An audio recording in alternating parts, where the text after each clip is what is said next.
Balita mula sa lalawigan sa bawat rehiyon ng ating bayan. Dito sa Ang Pilipinas Ngayon.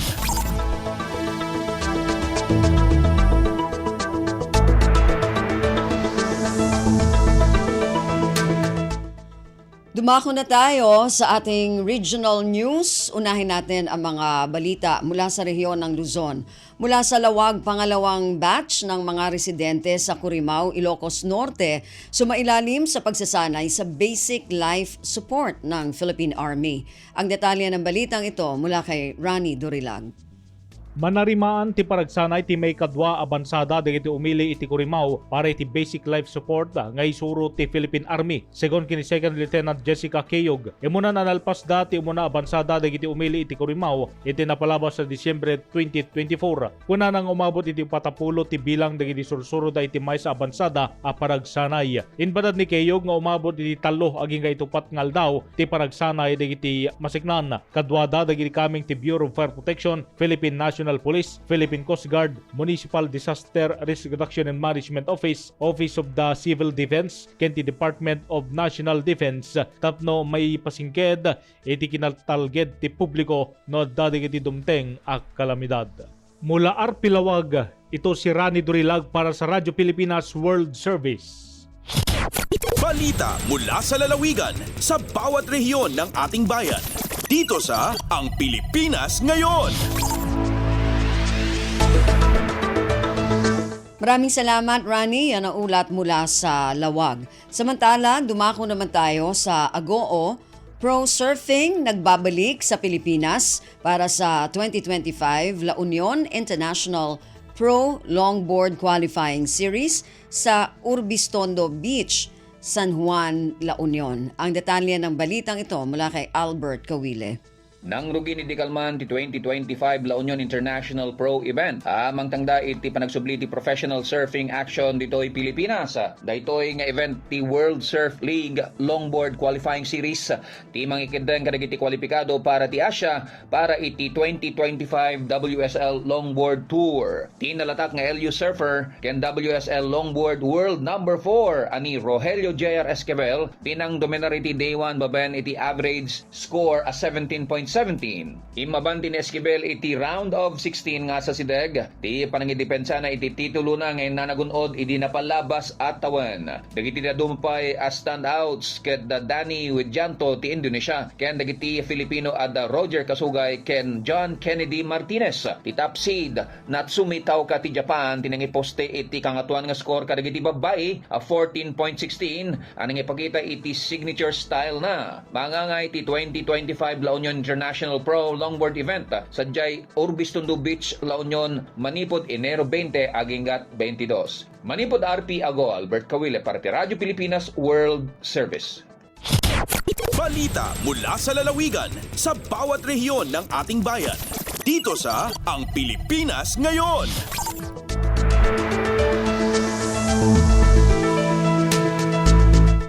Maraming salamat, Albert. Yan ang ulat mula sa Agoo at kabuuan na ulat mula sa rehiyon ng Luzon. Samantala, dumako naman tayo sa rehiyon ng Kabisayaan mula sa Borongan. Department of Social Welfare and Development o DSWD naghatid ng higit 7,000 family food packs sa ilang bayan sa Rehiyon 8. Ang detalye ng balitang ito mula kay Diane Camplon. Nagpadangat at mukatan ng Department of Social Welfare and Development Eastern Visayas or DSWD-8 in maabot sobre 7,800 nga family food packs or FFPs nga dalukal nga pamunuan haunam nga bungto Harion 8. Ana sabi nga family food packs in naka-preposition haunam nga local government units sa riyon din iniaman masunod. Matuginaw Samar 1,700 family food packs. Sugod Southern Leyte 1,700 family food packs. Padre Borgo Southern Leyte 500 family food packs. Dulag Leyte 521 family food packs. Sulat Eastern Samar 1,700 family food packs.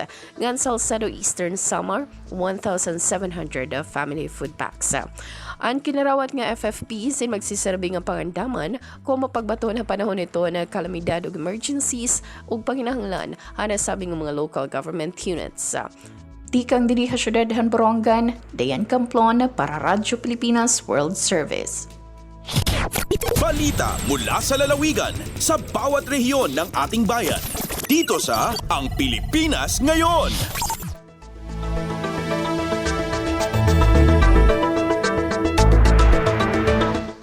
Maraming salamat, Dayan. Yan ang ulat mula sa Borongan. Samantala, dumako naman tayo sa Sogod. Nakumpiskang shabu sa Liloan Ferry Terminal na may halagang 400 milyong piso. Sinunog na. Ang detalye ng balitang ito mula kay Gemma Destriza. Sa katapusan, gisunog na kagahapong adlaw ang 57 ka mga tea bags sa dangerous drugs kun shabu nga nakuha sa puerto sa Liloan Ferry Terminal niadtong November 8, 2024. Ang destruction gipaagi sa pagsunog sa crematory chamber sa Heaven's Gateway Chapel, Maharlika Highway, Campitic, Palo, Leyte. Ang maong pagsunog gipangunahan sa Philippine Drug Enforcement Agency Regional Office 8 sa panguna ni Director Brian Babang, Regional Director PDEA Region 8, uban sa mga saksi sa maong kalihukan.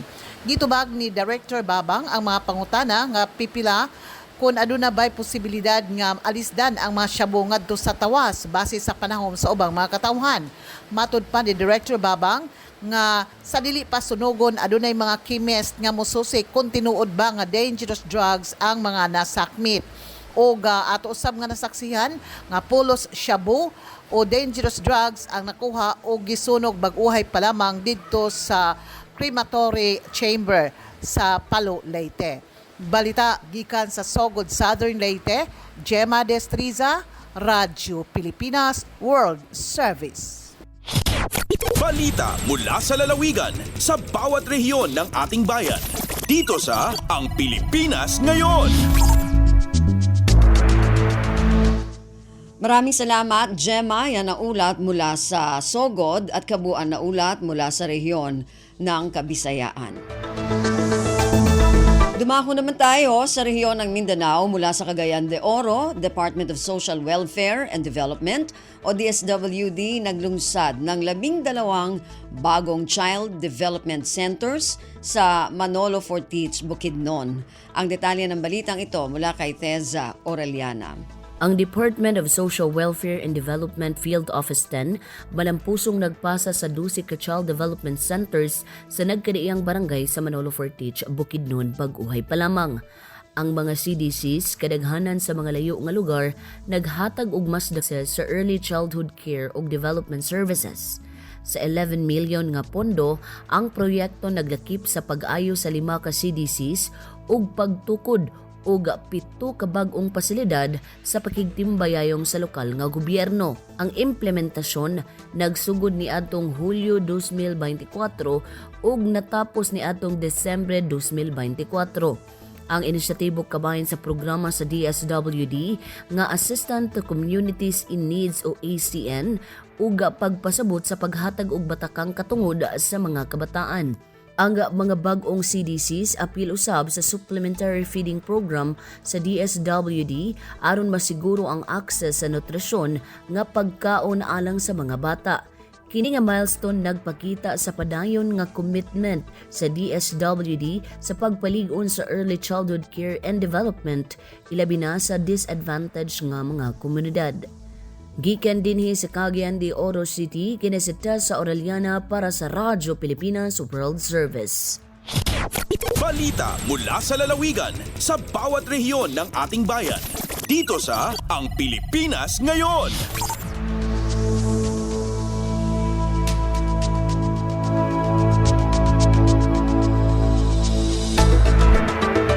Maraming salamat, Teza. Yan ang ulat mula sa Cagayan de Oro. Samantala, dumako naman tayo sa Zamboanga, mga residente ng Dipolog City na naapektuhan ng dumaang bagyo noong nakaraang taon, nakatanggap ng cash assistance mula sa pamahalaan. Ang detalye ng balitang ito mula kay Bless Eboyan. Gipanguluhan sa Department of Human Settlements and Urban Development Region 9 ang pagpanghatag ug ayuda sa mga residente sa Dipolog City, Zamboanga del Norte nga naapektuhan sa bagyong Bibingka nga mingsulod sa nasod kaniadtong milabay nga tuig. Ang pagpang-apod-apod sa nahisgutang cash assistance pinaagi sa Integrated Disaster Shelter Assistance Program sa mismong ahensya. Nanguna ni ining pagpanghatag ug ayuda si Dipolog City Mayor Daryl Dexter uy nga gihimo sa museo sa lungsod. Adunay kapin ka 50 ka mga kabalayan ang nahatagan og tabang, diin ang mga totally damaged nakadawat og 30,000 ka pesos, samtang ang gideklarar nga partially damaged nakadawat og 10,000 ka pesos. Ang lungsod sa Dipolog ang usa sa 5 ka local government unit sa Region 9 nga nahatagan sa nahisgutang ayuda gumikan sa DHSUD. Gikan diri sa Radyo Pilipinas Zamboanga, kini si Bless Iboyan para sa Radyo Pilipinas World Service. Balita mula sa lalawigan sa bawat rehiyon ng ating bayan. Dito sa Ang Pilipinas Ngayon. Maraming salamat, Bless. Yan ang ulat mula sa Zamboanga.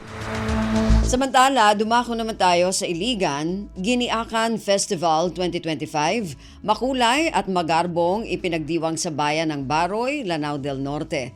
Ang detalye ng balitang ito mula kay Alwidad Bashir.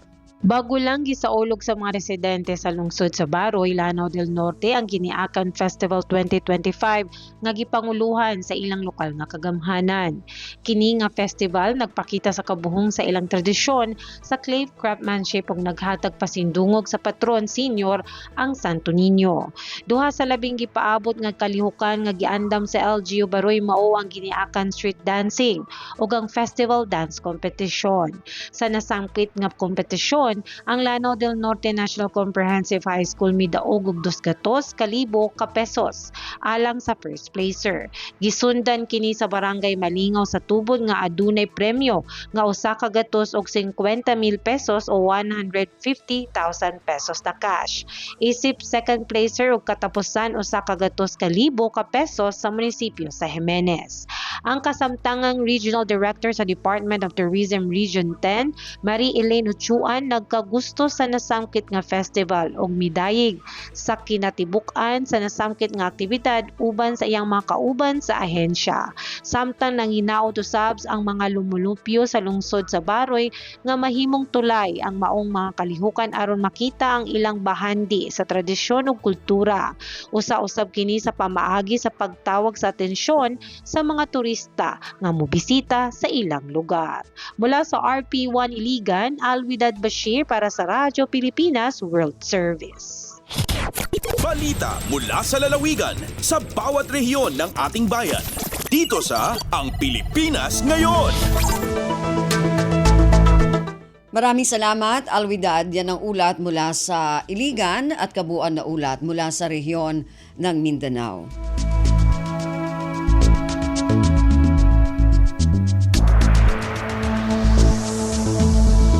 Narinig niyo po ang kabuuan ng mga balita mula sa iba't ibang rehiyon at lalawigan dito sa Pilipinas para sa ating regional news.